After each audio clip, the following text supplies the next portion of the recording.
Hello students, in our previous video we discussed about मोरुड़ा formation और मोरुड़ा formation में हमने ये बताया था कि किस प्रकार से जाइगोट में क्लीवेजेस होते हैं और क्लीवेजेस होने के बाद किस प्रकार से मोरुड़ा का निर्माण होता है। और आज हम आपको बताएंगे कि ब्लास्टुला फॉर्मेशन कैसे होता है। तो थर्ड डे जो मोरुड़ा है वो यूट्रस में पहुंच जाता है। अब जो मोरुड़ा है वो ब्लास्टुला में कैसे कन्वर्ट होता है ये हम आपको बताएंगे।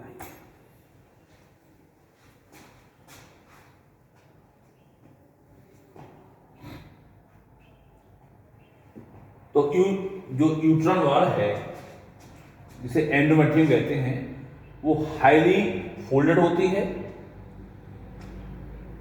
वेस्कुलर होती है, ग्लैंडुलर भी होती है और थिक होती है, क्योंकि इसमें जो हार्मोन्स प्रोजेस्टेरॉन है और एस्ट्रोजन है उसके प्रभाव से इसमें ये क्वालिटीज पाई जाती हैं। थिक होती है, वेस्कुलर होती है, ग्लैंडुलर होती है और एक काम और करती है ये कि न्यूट्रिटिव जो मटेरियल्स हैं उसको ये स्रावित करती है। Endometrium secrets the nutritive materials. तो जैसे ये जो मोरुड़ा है वो एंडोमेट्रियम के कॉन्टेक्स्ट में आता है, इसको हमने यहां दिखाया है। ये एंडोमेट्रियल लाइनिंग है और ये मोरुड़ा है। तो इसमें कुछ चेंजेस होते हैं। तो जो बाहर वाले जो सेल्स होती हैं वो स्मॉलर होती हैं एंड फ्लैट होती हैं, जबकि अंदर वाली जो सेल्स होती हैं वो लार्जर होती हैं और बाहर वाली सेल्स कहलाती हैं माइक्रोमियर्स और जो सेंट्रली लोकेट होती हैं उन्हें मैक्रोमियर्स कहते हैं। और इसके पहले हमने बताया था कि जब मोरुड़ा फॉर्मेशन होता है तो कॉर्ना रेडिटा जो लेयर है वो लॉस हो जाती है। अब इसके बाद जो मोरुड़ा है अंडरगोज द कॉम्पैक्शन। ये कॉम्पैक्शन इसमें होगा और क्या होगा इसमें कि जो बाहर वाली जो सेल्स थी वो और फ्लैट हो जाएंगी, चपटी हो जाएंगी और उन्हें हम अब ट्रोफोब्लास्ट या ट्रोफोएक्टोडर्म कहेंगे। और जो मैक्रोमियर्स थे ये एक ऊपर के एरिया में सेटल हो जाते हैं। इन्हें हम एम्ब्रियोनल नोब कहते हैं। Embryonal knob. जो एम्ब्रियो नोब है ये सेल्स क्या करती हैं, ये 3 जर्म लेयर को बनाती हैं और उन्हीं 3 जर्म लेयर से एम्ब्रियो से प्रत्येक अंग का निर्माण होता है। जो 3 जर्म लेयर्स हैं उन्हीं के द्वारा सारे अंगों का विकास होता है। और जो ट्रोफोब्लास्ट या ट्रोफोएक्टोडर्म है ये कोरियोनिक विलाई और एक्स्ट्रा एम्ब्रियोनल मेम्ब्रेन्स है उसको बनाने में मदद करती है।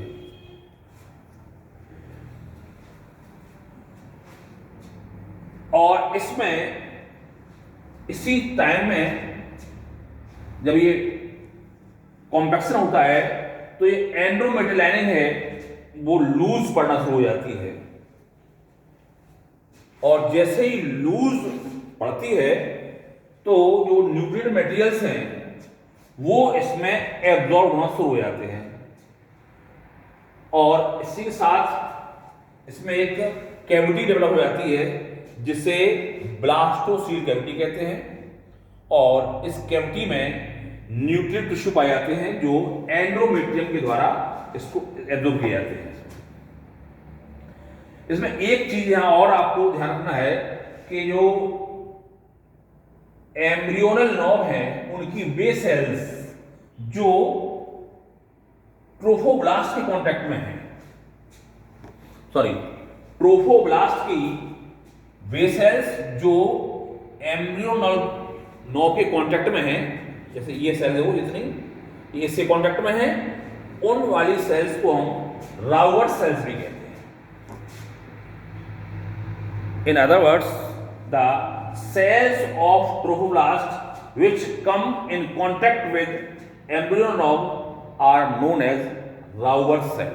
अर्थात ट्रोफोब्लास्ट की वे कोशिकाएं जो एम्ब्रियो नॉब के टच में होती हैं उन कोशिकाओं को हम रावर्थ सेल कहते हैं। और इसी टाइम ये जब ब्लास्टोसील डेवलप होती है तो एक पोल, ये बंदा एम्ब्रियोनल पोल होता है, ये एब एम्ब्रियोनल पोल है जो अपोजिट पोल से बना होता है। Those are known as embryonal pole and ab embryonal पोल।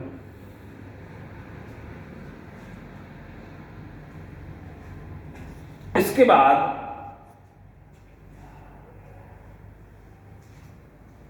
तो जब ब्लास्टुला फॉर्मेशन होता है तो क्या क्या होता है? एक तो ब्लास्टोसील कैविटी दिखती है और इसका साइज हो जाता है, जबकि मोरूला में देखा था कि उसमें साइज वही रहता है, लेकिन यहां ओवरऑल साइज इंक्रीज हो जाती है ब्लास्टुला में। और उसमें कोरोना रेडिटा लॉस्ट हुआ था, इसमें जो जोना पेलोसिटा है वो भी लॉस्ट हो जाता है। जब जोना पेलोसिटा लॉस्ट हो जाएगा तभी ये इसके वजह से इसमें अटैच हो पाएगी ये बॉल से। ये एंडोमेट्रियल लाइन जब ब्लॉक होगी तभी इसमें अटैच हो पाएगी अर्थात इम्प्लांट हो पाएगी। तो जोना पेलोसिटा लॉस्ट हो जाता है, साइज इंक्रीज हो जाती है और ब्लास्टोसील कैविटी एक्टिव हो जाती है। इसके बाद जो ब्लास्टुला है वो इसकी यूट्रल वॉल से ऐड होता है, जुड़ता है, जिसे इम्प्लांटेशन कहते हैं। और ये लगभग 7वें दिन इम्प्लांटेशन होता है। Implantation takes place on 7th day. तो in our next video we will discuss about the implantation of blastula। Blastula किस तरह से इम्प्लांट करता है यूट्रस में। थैंक्स।